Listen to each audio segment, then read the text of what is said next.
Raadio Ööülikoolil on au ja rõõm esitleda Alari Allikut. Tere! Tere! Ja minu esimene küsimus, Alari, sulle oleks, kuidas peaks sinu poole pöörduma? Kuidas sa ennast ise tutvustaksid? Ameti poolest ma olen Tallinna Ülikooli lektor ja tegelen seal jaapani kirjanduse ja kultuuri õpetamisega. Aga see, mille pärast ma täna siin, ei ole ainult see, vaid ka üks asi, millega ma hiljuti olen tegelema hakanud ja mis minu perspektiivi elule on üsna palju muutnud, ja see on nimelt zazen ehk zenni harjutamine, selline pikaajaline istumine, mis viib mind järjest kummalisemate seisundite ja mõteteni.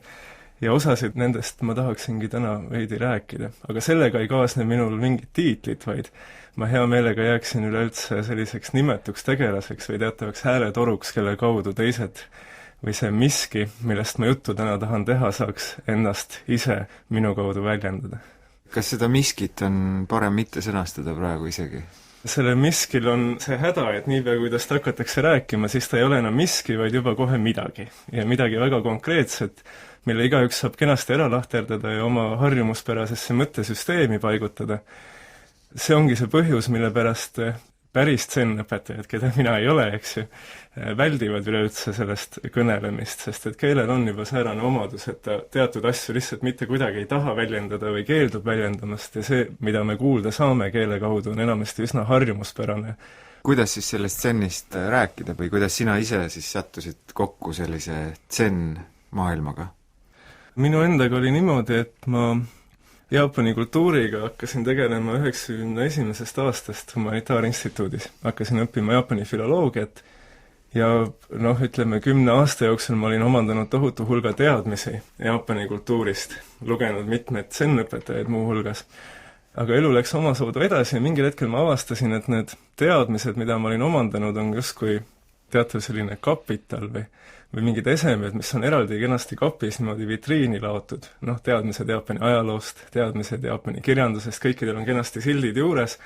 Ja kui mul on vaja näiteks loengut pidada või midagi kirjutada, siis ma sealt lahtritest või riiulitest või sahtlitest tõmban välja just need tükid, mis mul vaja on ja nendest teadmise klotsidest moodustan selliseid lauseid, igasuguseid lõike ja jutte ja räägin kogu aeg millestki. Ja mingil hetkel ma avastasin, et ma ei teagi, millest ma tegelikult räägin. Ma võisin näiteks rääkida pika jutu Dogenist 13. sajandi zen-õpetajast ja akadeemilises mõttes on ju kõik korrektne, eks ju, ma rääkisin ära, et mis on tema teosed, milles seisnes tema põhiline panus, filosoofiasse, kui teda filosoofilise külje pealt vaadata. Aga see kõik ei aidanud mitte kuidagi või mitte mingisugusel moel lahendada mingisuguseid probleeme, mis mul endal elus ette tulid. Ja kui ma nüüd pidin oma elu elama, siis ma avastasin, et minu enese elu suhtes need teadmised on justkui klaasi taga. Et ma taon peaga vastu seda klaasi, ükski see teadmise tükk ei aita mitte ühtegi tegelikku probleemi minu enese olemasolu pinnal nagu lahendada. Kõige otsesemalt tuli see välja siis, kui mu esimene poeg sündis, siis mu mina sai paraja hoobi juba. Sellepärast, et ma olin ette kujutanud, et ma olen suhteliselt rahulik inimene, oma nende teadmiste keskel ja oma omandatud harjumuste keskel.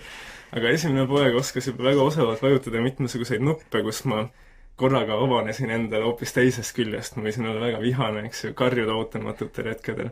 Kui mu teine poeg sündis, siis ei jäänud sellest vanast minast suurt mitte midagi järgi, sest nüüd oli juba 2 tükki, kes vajutasid nagu kõiki nuppe korraga ja ilusate kenade akordide või selliste harmooniliste helide vahel, mida ma olin harjunud mõtlema iseennast kui sellist kaunist meloodiat, millel on oma rütm, mingi omasugune lugu, selline kindel algus ja lõpp, mismoodi ta voolab niimoodi.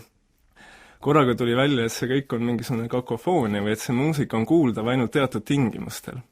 Ja ma korraga märkasin, et see identiteet, mida ma arvasin endal olemas olevat, mis tundus olevat niivõrd selline kindel ja püsiv, on tegelikult ju lihtsalt mingi teatav kogum selliseid eelistusi ja arvamusi iseenda kohta.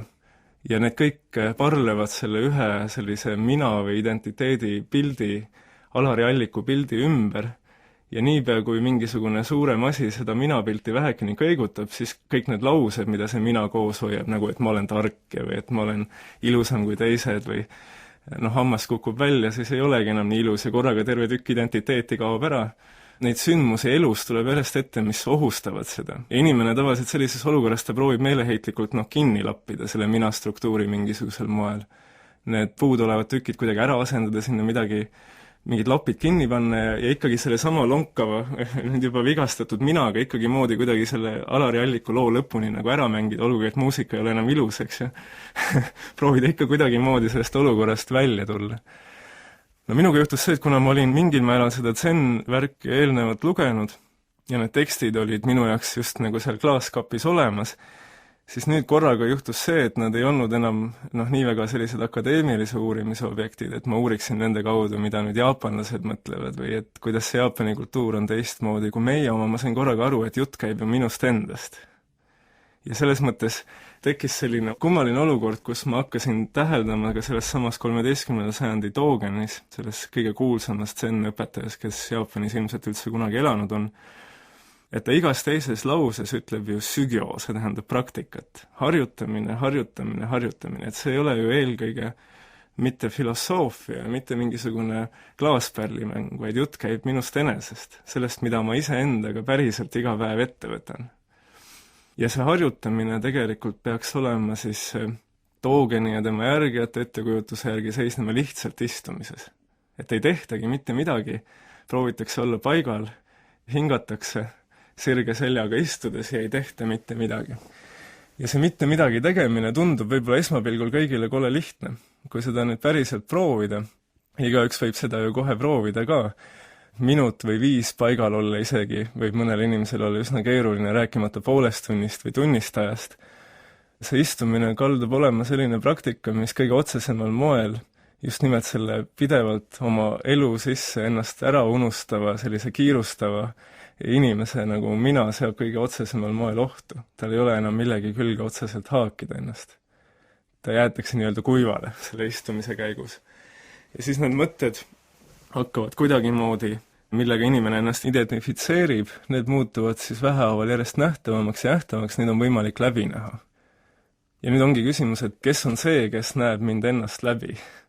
See on Zeni kõige klassikalisem küsimus ja see ilmneb lugematutes erinevates vormides kõikides nendes lugudes, mida Zen õpetajatest ja õpilastest räägitakse ja muudes tekstides, kes see mina ise on, kes mind ennast vaatab sellises olukorras, kus ma iseendaga silmitsi olen.